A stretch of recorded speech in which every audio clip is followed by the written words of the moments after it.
Hello বন্ধুরা, সকলে কেমন আছো? আশা করছি ভালো আছো এবং সুস্থ আছো। আজকে আমি তোমাদেরকে বলবো যে এক্সাম তাহলে কবে হবে, সেই বিষয়ে তোমাদের সাথে আলোচনা করব। কারণ আন্দোলন তো হয়েছে। আন্দোলন হয়েছে মানে তোমরা অনেকে ভেবে নিয়েছো যে আন্দোলন হয়েছে মানে এক্সামের ডেট ফাইনাল হয়ে যাবে। প্রথমে বলি, এটা একটা ভুল ধারণা। আর এখন আমি কোথায় আছি দেখে একটু আজব লাগতে পারে, কারণ এখন আমি আছি আমার একটা বন্ধুর ভাঙড়ির গুলাতে। এই যে এখানে সব কার্টুন রেখেছে। আমি এখানে কোনো প্রবলেম হবে না, এটা নিরালা জায়গায় এসে তাই ভিডিওটা করছি। প্রথমত বলি যে কালকের আন্দোলনটা যাদের একদম পিঠ থেকে গেছে বা যারা দুর্নীতির সাথে যুক্ত না, আমার মনে হয় তারাই গিয়েছে। আর কিছু টিচার গিয়েছে, তাদের যা মনে হয়েছে তার জন্য গিয়েছে। তা শুধু তারাই গিয়েছে। বাকি যে 12 লাখ ফর্ম ফিল আপ করেছে তার মধ্যে কিছু যারা একবারে অনেক সত্যিকারে যাদের প্রবলেম হয়েছিল বা যাদের অনেক দূরে বাড়ি, তারা আসতে পারেনি। তাছাড়া বাকিরা হয়তো দুর্নীতির সাথে যুক্ত, আর না হলে তারা চায় না যে এক্সাম লেট হলেই তাদের ভালো, এরকম তাদের মাইন্ডে হয়তো আছে, তাই তারা আসেনি। ভালো কথা, কোনো ব্যাপার নাই। কিন্তু যে কজন এসেছিল, ভালো মতো আন্দোলন হয়েছিল। সেই আন্দোলন হয়েছিল, টিচাররাও একবারে কিভাবে প্রতিবাদ করেছে তোমরা দেখেছো। স্যারেরাও বিশাল প্রতিবাদ করেছে। সবাই, সব যেসব ক্যান্ডিডেটরা এসেছিল তারাও প্রতিবাদ করেছে।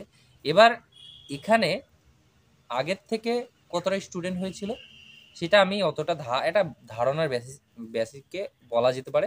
কিন্তু এখানে টেটের স্টুডেন্টরাও এসেছিল। দেখিস ভাই, আবার 7টা 5 টেটের স্টুডেন্টরাও এসেছিল, যারা প্রাইমারি তোমার পরীক্ষা পাশ করে আছে। ইন্টারভিউ যাদের হচ্ছে না তারা শুধু আছে।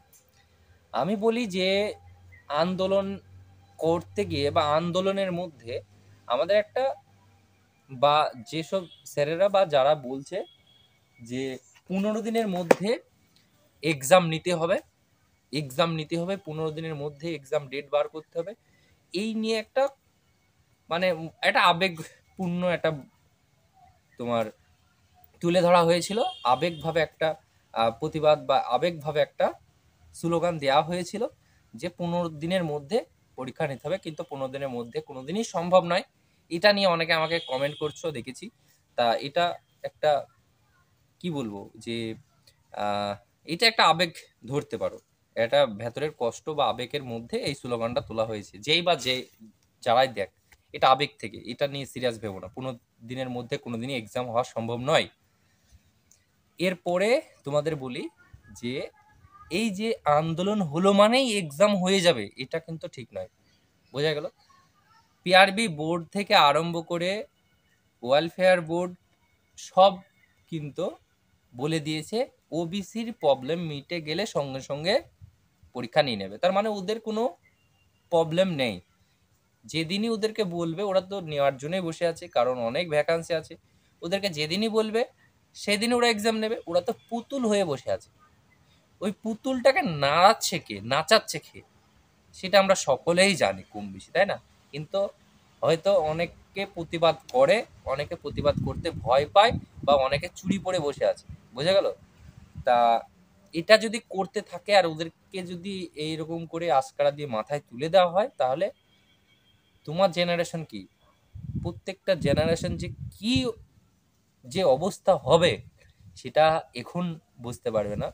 ঠিক একটা সময় আসবে যখন আর উপায় থাকবে না, তখনই দেখবা সবাই রাস্তায় নামবে। বাংলাদেশ যেরকম হয়েছিল ঠিক সেরকম। আর এটা হবেই।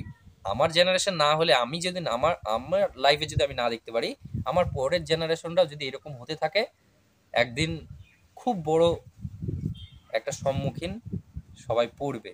এটুকু গ্যারান্টি মিলিয়ে নিও। বোঝা গেল তো? এরকম ভাবে বেশি দিন চলে না। যদি এইভাবে চলতে থাকে, হয়তো আমার পরের জেনারেশন এসেও এর প্রতিবাদ সেইভাবে কঠোরভাবে করবে। বোঝা গেল? তা আমরাও আন্দোলন যতটুকু করার করেছিলাম, ভেবেছিলাম 10,000 যদি স্টুডেন্ট নামতো তাহলে একটা বড় সড়ো একটা কিছু হতো। কিন্তু এই যে 1,000 2 হয়তো টেটের স্টুডেন্ট মিলেও টেনিটুনি হবে, এই স্টুডেন্ট নিয়ে কিছু ওরা মাথা ঘামাবে না, কিছু মনেই করবে না। বোঝা গেল? তা আমি আবারও বলছি, এক্সাম ডেট আন্দোলন হয়েছে মানে কোনো যে ঠিকঠাক হয়ে যাবে এটা না, ডেপুটেশন জমা দিতে গেলেই মানে এক্সাম ডেট হয়ে যাবে এটাও কোনো কথা না। যতক্ষণ না চাইবে, অপর মহলে যতক্ষণ না চাইবে, বা যাকে আমরা মাথায় তুলে রেখেছি সে যতক্ষণ না চাইবে ততক্ষণ কোনো কিছু হবে না, ততক্ষণ ওবিসির কেসও মিটবে না, ততক্ষণ কোনো এক্সামও হবে না। সে যতক্ষণ না চাইবে, বোঝা গেল তো? তার উপরে সব কিছু নির্ভর। কারণ সে যদি মনে করে ওবিসি কেসটা আমি মিটিয়ে দেবো, সে 10 দিনের মাথায় মিটিয়ে দিতে পারবে। সে যদি বলে না আমি 10 বছর লাগাবো, 10 বছর লাগাবে। সেটা তার ওপর নির্ভর, কার ওপর সেটা বুঝে নাও। এতটুকুই বলার ছিল।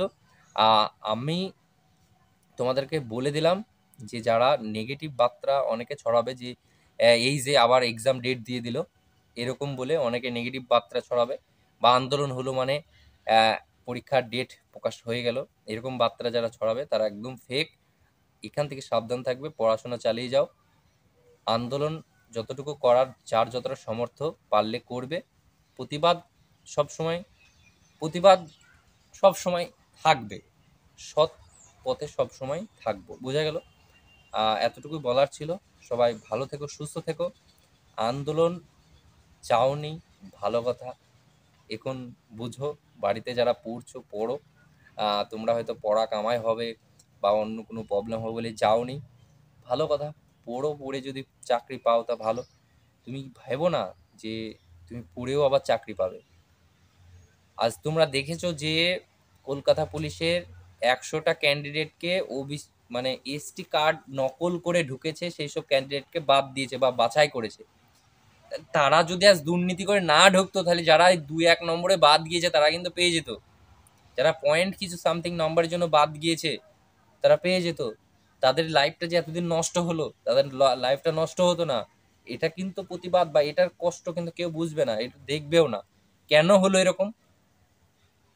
তাহলে যারা দুর্নীতি করে ঢুকেছে তাদের যতটা বেতন পেয়েছে সেই বেতনগুলো ওই যে যারা যেসব ছেলেরা বঞ্চিত হয়েছে তাদেরকে দেখ, যে তাদেরকে সম্মান সহ ঢোকাক। বোঝা গেল? এই প্রতিবাদ কেউ করবে না, এগুলো লেগে কেউ লড়বে না। হয়তো যাদের নম্বর ওই 2-1 পার্ট মানে নম্বর বাদ আছে বা কিছু পয়েন্ট সামথিং বাদ আছে, তারা কি 2-5 জনে গিয়ে লড়াই করবে? কিন্তু তারা বসেও থাকবে না, তারা কেস করবে, লড়াই যতটা পারবে লড়াই করবে। হ্যাঁ, তাতে যারা ওইরকম নম্বরে বাদ গিয়েছে তাদেরকে আমি বলবো যে তোমরা একটু খোঁজ নাও। তোমাদের কিছু একটা গ্রুপ তৈরি হচ্ছে, সেখান থেকে কেস করার ডিসিশন নেওয়া হচ্ছে। তোমরা একটু খোঁজ নিয়ে তোমরা কেসটা চালিয়ে যাও। যারা বাদ গিয়েছে ওই ভ্যাকান্সিটা পূরণ করার জন্য যেন তোমরা কঠোরভাবে লড়াই করো, তোমাদেরকে যেন সেখানে ঢোকাক। কারণ তোমরা প্রাপ্ত বা তোমরা পাওনাদার ওখানে ঢোকার। যারা ওইভাবে কাস্ট সার্টিফিকেট দুর্নীতি করে ঢুকেছে তাদেরকে কঠোর শাস্তি দিতে হবে, এবং তারা যদি বেতন পেয়ে থাকে সেই বেতনটাকে রিটার্ন নিয়ে যারা বঞ্চিত হয়েছে তাদেরকে দিতে হবে। এই প্রতিবাদে তোমরা কেস লড়ো, অবশ্যই সফল পাবে। আমরা সবসময় সাথে থাকবো। চলো, আজকের ভিডিওটা এখানেই থাকলো। সবাই ভালো থেকো, সুস্থ থেকো।